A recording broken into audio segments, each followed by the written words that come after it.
வணக்கம் என் அன்பு குழந்தைகளே, வாருங்கள் இன்றைய திருக்குறள் கற்போம்.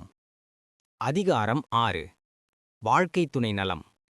குறள் 51. மனைத்தக்க மாண்புடையல் ஆகித்தர் கொண்டான் வளத்தக்கால் வாழ்க்கைத் துணை. விளக்கம்: இல்லறத்துக்கு தகுந்த நற்குண நற்செய்கைகளை உடையவளாகி கணவனின் வரவுக்கேற்ப செலவு செய்கின்றவளே சிறந்த மனைவி. குறள் 52. மனைமாட்சி இல்லாள்கண் இல்லாயின் வாழ்க்கை எனைமாட்சித் தாயினும் இல். விளக்கம்: இல்வாழ்க்கைக்கு ஏற்ற சிறந்த குணங்கள் மனைவியிடம் இல்லையானால் அவ்வாழ்க்கை எவ்வளவு சிறந்திருந்தாலும் பயனில்லை. குறள் 53. இல்லதென் இல்லவள் மாண்பானால் உள்ளதென் இல்லவள் மானாக் கடை. விளக்கம்: மனைவி நற்குண நற்செய்கைகள் உடையவளானால் கணவனிடத்தில் இல்லாதது இல்லை. அவள் அவ்வாறு இல்லாதவளானால் வாழ்க்கையில் ஒன்றும் இல்லையாகும். குறள் 54.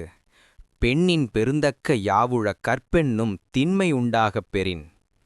விளக்கம்: மனைவியிடத்தில் கற்பு என்னும் மன உறுதி உண்டாகியிருக்கப் பெற்றால் கணவன் அடையக்கூடியவற்றுள் அம்மனைவியை விட மேலான பொருள் வேறு இல்லை.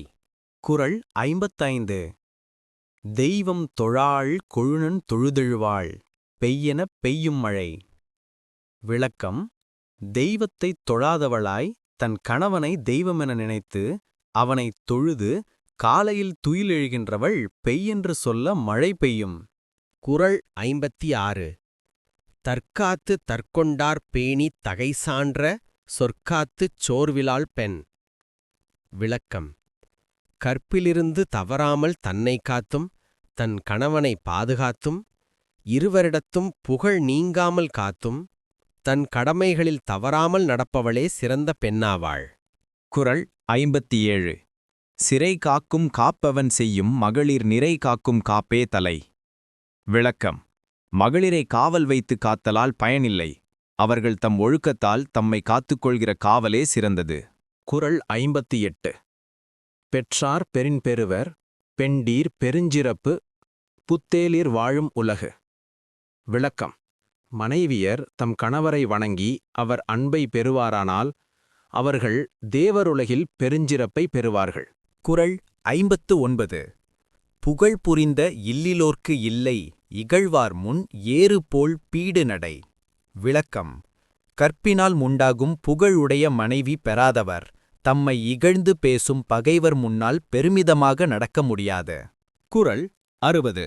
மங்கலம் என்ப மனைமாட்சி மற்றதன் நன்கலம் நன்மக்கட் பேறு.